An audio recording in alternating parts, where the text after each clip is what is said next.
네, 그럼 오늘도 한번 방송을 시작하겠습니다. 오늘은 12월 18일 화요일, 지금 밤 11시 15분을 지나고 있고요. 먼저 오늘 코스닥 그 ETF를 먼저 보겠습니다.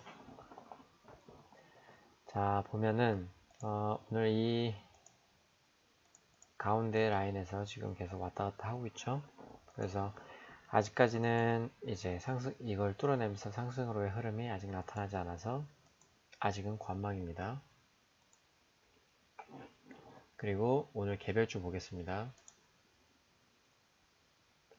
오늘 이제 제일 먼저 매매하려고 했던 종목인데 원래는 어제 제가 이렇게 그어놨었거든요. 그래서 여기까지 떨어지면 이제 매수를 하려고 그랬는데 위에서 어느 정도 반등을 줬습니다. 자, 보해양조 같은 경우는 그렇다면 어떻게 매매를 할까요? 오늘 저점을 여기로 줬으니까 여기 위로 올리겠습니다. 그래서 내일부터는 여기 내려올 때부터 이제 매수를 시작을 하겠습니다. 그리고 아난티는 아직 제 관점에서는 조금 높습니다. 그래서 매매를 안 하고요.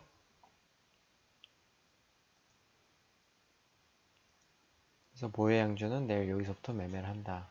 그리고 어제 종목 중에 LB세미콘이 있었는데 LB세미콘이 이미 올라갔네요. 그래서 LB세미콘 같은 경우에는 제 관점에서는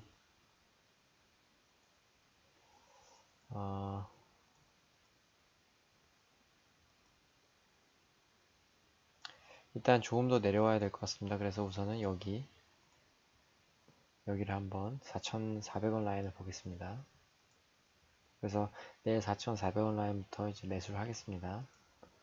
대형 포장은 이제 오후에 갭을 떠버린 올라갔네요. 자, 그러면 이제 한 저점을 이 정도로 보고 내일 여기서부터 이제 매매를 해 들어가겠습니다. 그리고 오늘 이제 종가에 사려고 했던 종목이 사실 그 유니크인데 유니크가 이제 걸어놓기로는 제가 이제 이 정도 라인에 걸어놨었는데 내려오진 않았네요. 그래도 내일 오전에 만약에 내려온다고 하면 이 정도 라인에서부터 한번 잡아볼 수 있을 것 같습니다. 그리고 풍국주정은 상한가로 마감을 했네요. 그래서 750억이 터졌고요.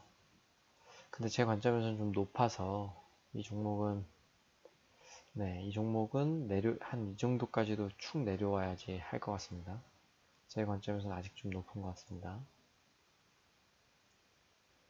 그리고 S 퓨얼셀은 올라갔는데 제가 좋아하는 모양이 아니에요, 사실. 그래서 이 종목은 아마 손을 안 댈 것 같습니다. 전반적으로 오늘 종목 중에는 유니크가 제일 마음에 들고요. 그래서 유니크는 내일 이제 떨어질 때부터 이제 매매를 조금 일찍부터 시작을 해보고 LB세미콘은 더 떨어져야 되고 대형 부정도 좀 더 떨어져야 되고요. 아난티는 아직은 제 관점에서는 좀 높고 제 보해양조가 이제 떨어지면 또 하겠습니다. 네, 일단은 오늘 이렇게 간단히 끝내고요.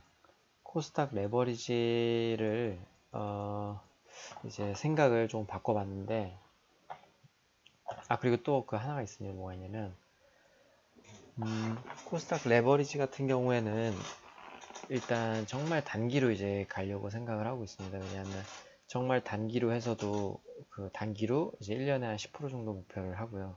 그 대신에 굉장히 단기로 하기 때문에 1년 중에 실제 매매를 하는 날은 크게 많지는 않을 거고요. 하지만 굉장히 이제 안전하게 매매를 할 수 있는 그런 로직으로 갈 거고요. 예를 들면 이날 매매 시그널이 나왔는데 이때 이제 전량 매도하는 걸로 로직을 좀 수정을 했습니다. 그래서 그런 식으로 굉장히 단기 매매로 갈 거고요. 일반 분들은 이제 ETF로 굉장히 그 장기 투자를 많이 하려고 하시는데 ETF의 그 장기 투자 방식은 코스닥 200을 기준으로 해서 어떻게 할 것이냐면, 이제 장기 투자는 기본적으로 안전 마진에 대한 개념이 있어야 됩니다. 그래서 아무 때나 하는 것이 아니라 아마 거의 매매할 수 있는 연 자체가 거의 많이 없을 것 같은데, 그리고 장기 투자라는 것은 정말 1년, 2년, 10년 계속 이제 가져갈 걸 생각을 하고 매매를 할 겁니다. 그래서 이런 경우에는 안전 마진에 대한 개념이 반드시 필요하고요. 그리고 장기 투자이기 때문에 이제 굉장한 우량주 대상으로 당연히 해야겠죠. 그래야지 망할 위험도 없고, 또 하나는 지금 이제 코덱스 200을 대상으로 하는 ETF인데, 코덱스 200을 대상으로 하는 ETF 중에 레버리지도 있습니다. 레버리지는 코덱스 200의 인덱스를 추종을 하는데 거기에 곱하기 2를 해서 아무래도 변동폭이 2배가 되기 때문에 수익률이 더 좋을 수도 있지만, 가장 큰 단점은 뭐냐면 하락을 할 때 일반 그 상승폭보다 하락폭이 더 많다는 것입니다. 그래서 장기적으로 보통 코덱스 200 같은 경우는 장기적으로 우상향을 인플레이션 그 비율만큼은 할 수 있는 그 폭이 있는데, 레버리지 같은 경우에는 그냥 횡보하는 경우도 있을 수가 있습니다. 그래서 장기 투자에서는 레버리지보다는 코덱스 200 또는 코스닥일 경우에도 마찬가지로 코덱스 레버리지가 아니라 코덱스 150 이렇게 이런 레버리지가 아닌 상품으로 매매를 해야 되고요. 그래야 최소한의 그 인플레이션 폭을 확보를 할 수가 있습니다. 그래서 이 장기 투자의 경우에는 안전마진에 대한 개념이 반드시 있어야 하고, 안전마진이라는 것은 이제 어떤 개념으로 볼 것이냐면 PBR로 볼 것입니다.